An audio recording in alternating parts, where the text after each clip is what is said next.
नमस्कार, मैं हूं अंकुर और आप देख रहे हैं सत्य हिंदी। अब देख लेते हैं अब तक की खबर। जामिया मिलिया इस्लामिया की कोचिंग से पढ़ी दिल्ली की श्रुति शर्मा यूपीएससी टॉपर घोषित की गई हैं। सिविल सेवा परीक्षा 2021 का अंतिम नतीजा सोमवार को घोषित किया गया।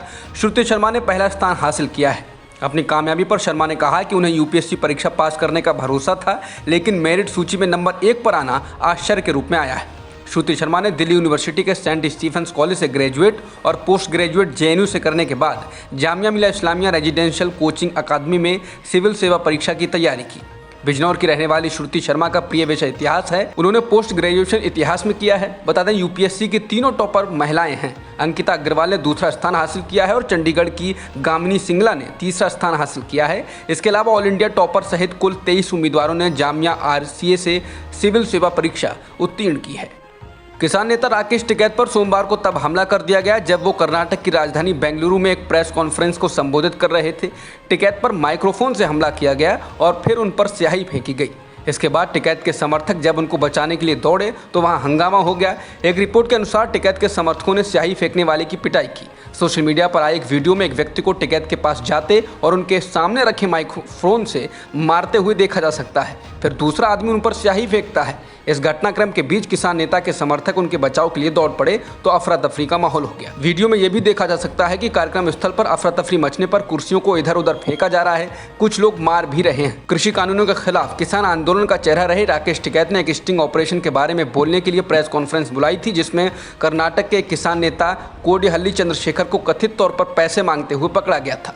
राकेश और युद्धवीर ये कहने पहुंचे थे कि वे इसमें शामिल नहीं हैं और कोडिहल्ली चंद्रशेखर के खिलाफ कार्रवाई की जानी चाहिए। इस मामले में बेंगलुरु पुलिस ने 3 लोगों को हिरासत में लिया है। अपने ऊपर हमले और फेंके गए स्याही के बाद टिकैत ने राज्य सरकार को इस हमले के लिए जिम्मेदार ठहराया है। उस हमले के बाद टिकैत ने राज्य की बीजेपी सरकार पर कार्यक्रम स्थल पर सुरक्षा नहीं देने का आरोप लगाया। एएनआई के अनुसार टिकैत ने आरोप लगाया कि यहां स्थानीय पुलिस द्वारा कोई सुरक्षा प्रदान नहीं की गई थी। ये सरकार की मिलीभगत से किया गया है। सिद्धू मूसेवाला की हत्या के बाद सिख फॉर जस्टिस यानी एसएफजे ने पंजाबी गायकों को धमकी दी है। एसएफजे प्रतिबंधित संगठन है और इसका नेता गुरपतवंत सिंह पन्नू खालिस्तान के नाम पर लगातार लोगों को भड़काता रहता है।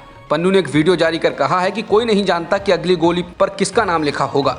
पन्नू ने कहा कि पंजाब में खालिस्तान रेफरेंडम के लिए अकाल तख्त साहिब में 6 जून से वोटिंग शुरू होगी और पंजाबी गायक इसमें भाग लें। पन्नू ने यह वीडियो यूट्यूब पर सोमवार को जारी किया। यह वीडियो खालिस्तान का समर्थन न करने पर मौत सामने है शीर्षक से जारी किया है। उधर पंजाब पुलिस को इस बात का डर है कि राज्य के अंदर गैंग वॉर शुरू हो सकता है। पंजाब पुलिस ने कहा कि कुछ नामी पंजाबी गायकों की जान खतरे में है। इंडिया टुडे के मुताबिक पुलिस ने कहा है कि एक गायक जो लॉरेंस बिश्नोई गैंग के बहुत नज़दीक है, उसकी जान को खतरा है। पुलिस ने सुरक्षा कारणों से गायक का नाम नहीं उजागर किया है। बता दें पंजाब में आम आदमी पार्टी कानून व्यवस्था को लेकर लगातार घेरे में है। इस बीच ऐसी धमकियों से हालात और ख़राब होने की आशंका है। पंजाबी सिंगर सिद्धू मूसेवाला की दिन दहाड़े हत्या के मामले में आम आदमी पार्टी की पंजाब सरकार बुरी तरह घिर गई है। इसके बाद अब मुख्यमंत्री कार्यालय ने बताया है कि पंजाब सरकार पंजाब एवं हरियाणा हाईकोर्ट के मुख्य न्यायाधीश से अनुरोध करेगी कि मामले की जांच हाईकोर्ट के मौजूदा जज से कराई जाए। पंजाब सरकार ने यह कदम पंजाबी सिंगर सिद्धू मूसेवाला के पिता बलकौर सिंह मूसेवाला के पत्र के बाद उठाया है, जिसमें उन्होंने जाँच का अनुरोध किया था। बलकौर मूसेवाला ने यह भी मांग की है कि जांच में सहायता के लिए सीबीआई और एनआईए को शामिल किया जाए। जिसके बाद भगवंत मान ने यह भी कहा है कि राज्य सरकार जांच आयोग को पूर्ण सहयोग सुनिश्चित करेगी, जिसमें एनआईए जैसी किसी भी केंद्रीय जांच एजेंसी शामिल है। सिद्धू मूसेवाला के पिता ने पत्र में लिखा था कि आपकी सरकार की विफलताओं के कारण मेरे बेटे ने हमें हमेशा के लिए छोड़ दिया है। सिद्धू मूसेवाला के पिता बलकौर मूसेवाला ने यह भी मांग की है कि जिन अधिकारियों ने उनके बेटे की सुरक्षा की समीक्षा की और सुरक्षा कटौती करने के आदेश की पूरी जानकारी सार्वजनिक की, उन्हें जवाबदेह ठहराया जाना चाहिए। इसके अलावा उन्होंने पंजाब के पुलिस महानिदेशक से सिद्धू मूसेवाला की मौत को गैंग वॉर से जोड़ने के लिए सार्वजनिक रूप से माफ़ी मांगने की भी मांग की। उन्होंने कहा कि अपनी कड़ी मेहनत से मेरे बेटे ने दुनिया भर में पंजाब का नाम रोशन किया, लेकिन पंजाब के डीजीपी ने मेरे बेटे की मौत को गैंग वॉर से जोड़कर पेश किया। इसलिए मैं अनुरोध करता हूं कि पंजाब के डीजीपी को सार्वजनिक रूप से माफ़ी मांगनी चाहिए। इस मांग के बाद भगवंत मान ने पंजाब के डीजीपी को इस घटना के बारे में कल की गई प्रेस कॉन्फ्रेंस के बारे में स्पष्टीकरण जारी करने का निर्देश दिया। बता दें रविवार को प्रेस कॉन्फ्रेंस में पंजाब डीजीपी ने कहा था, ये एक इंटर गैंग राइवलरी का मामला लगता है। बता दें पंजाब सरकार ने 400 से अधिक लोगों की सुरक्षा हटाई और कुछ की सुरक्षा में कटौती की। इसमें सिद्धू मूसेवाला का नाम भी शामिल था। इस कदम को पंजाब की आम आदमी पार्टी की सरकार ने जमकर प्रचारित किया और जिन जिनकी सुरक्षा हटाई गई उनके नामों को साझा किया गया। उसके अगले ही दिन सिद्धू मूसेवाला की हत्या हो गई। ज्ञानवापी मस्जिद विवाद पर आज वाराणसी के जिला जज की अदालत में सुनवाई हुई। सुनवाई शुरू होते ही अंजुमन इंतजामिया मस्जिद कमेटी की ओर से दलीलें रखी गईं। मुस्लिम पक्ष अपनी दलीलों में मामले को खारिज करने की बात कहता रहा। मुस्लिम पक्ष ने हिंदुओं के दावे पर आपत्तियां दर्ज कराईं और मामले को खारिज करने को कहा।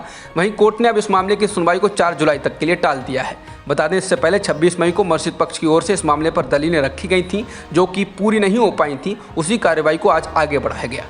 ज्ञानवापी विवाद को लेकर दायर किए गए नए केस पर आज सिविल कोर्ट में सुनवाई हुई। नए केस में मांग की गई है कि मस्जिद में तथाकथित शिवलिंग की पूजा करने की अनुमति दी जाए और हिंदुओं को अंदर जाने से ना रोका जाए। इस पर सुनवाई करते हुए फास्ट ट्रैक कोर्ट ने मुकदमे को 8 जुलाई तक के लिए स्थगित कर दिया। कोर्ट ने कहा कि चूंकि यूपी सरकार, वाराणसी के डीएम, वाराणसी के पुलिस कमिश्नर और अंजुमन मस्जिद कमेटी को वादी की कॉपी नहीं मिली है, इसलिए उन्हें केस की एक प्रति प्राप्त करने और उस पर बहस करने का अवसर दिया जाना चाहिए। उसके बिना आदेश देना उचित नहीं होगा और उन्हें 8 जुलाई से पहले अपनी प्रतिक्रिया या आपत्तियां दर्ज करने का निर्देश दिया।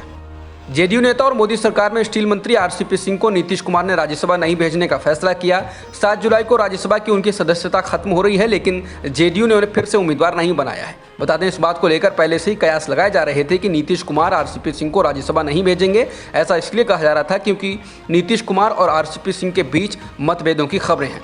क्योंकि मंत्री बनने के बाद आरसीपी सिंह बीजेपी के करीबी हो गए।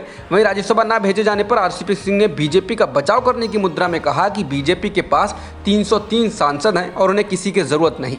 ये तो उनकी उदारता थी कि उन्होंने जेडीयू को मंत्री का एक पद दिया। कुछ लोग झगड़ा लगाने का काम करते हैं, उन्होंने एक पद दे दिया, बड़ी बात है। इसके साथ ही नीतीश कुमार के प्रधानमंत्री पद की उम्मीदवारी को लेकर उन्होंने कहा कि दिक्कत यहीं पर आती है। प्रधानमंत्री के लिए 273 सीटें चाहिए, हमारी पार्टी 16 सीटों पर है और वो केवल बिहार में है। क्या चाहते हैं? नाम लिखाना थोड़ी है। बिहार के सबसे लंबी अवधि के मुख्यमंत्री नीतीश कुमार हैं, नाम कितनी जगह दर्ज कराएंगे? कांग्रेस द्वारा राज्यसभा के लिए उम्मीदवारों के नामों की घोषणा के बाद कांग्रेस के राष्ट्रीय प्रवक्ता पवन खेड़ा ने ट्वीट कर कहा कि शायद मेरी तपस्या में कुछ कमी रह गई। इसका सीधा मतलब है कि वो राज्यसभा चुनाव में पार्टी के द्वारा उम्मीदवार न बनाए जाने से नाराज हैं। पवन खेड़ा पार्टी के मुखर प्रवक्ता हैं और तमाम बड़े मसलों पर टीवी चैनलों पर पार्टी का पक्ष रखते हैं। हालांकि इस ट्वीट के बाद उन्होंने एक और ट्वीट किया है जिसमें उन्होंने कहा कि मुझे पहचान कांग्रेस ने दी है, मैं अपनी इस बात से सहमत भी हूं और इस पर अडिग भी हूं। इसके अलावा पवन खेड़ा के ट्वीट को रीट्वीट करते हुए पूर्व अभिनेत्री और वरिष्ठ नेता नगमा ने भी प्रतिक्रिया दी है। नगमा ने कहा कि शायद उनकी भी 18 साल की तपस्या इमरान भाई के आगे कम पड़ गई। इमरान भाई से उनका मतलब शायर और अल्पसंख्यक कांग्रेस के राष्ट्रीय अध्यक्ष इमरान प्रतापगढ़ी से है। इमरान प्रतापगढ़ी को पार्टी ने राज्यसभा चुनाव में महाराष्ट्र से उम्मीदवार बनाया है। बता दें कांग्रेस ने राज्यसभा चुनाव के लिए राजीव शुक्ला और रंजीत रंजन को छत्तीसगढ़ से, अजय माकन को हरियाणा से, जयराम रमेश को कर्नाटक से, विवेक तनखा को मध्य प्रदेश से, इमरान प्रतापगढ़ी को महाराष्ट्र से, रणदीप सुरजेवाला, मुकुल वासनिक और प्रमोद तिवारी को राजस्थान से और पूर्व केंद्रीय गृह मंत्री पी चिदम्बरम को तमिलनाडु से उम्मीदवार बनाया है। प्रधानमंत्री मोदी ने सोमवार को कोरोना के कारण माता पिता को खोने वाले बच्चों के लिए आर्थिक सहायता की घोषणा की है।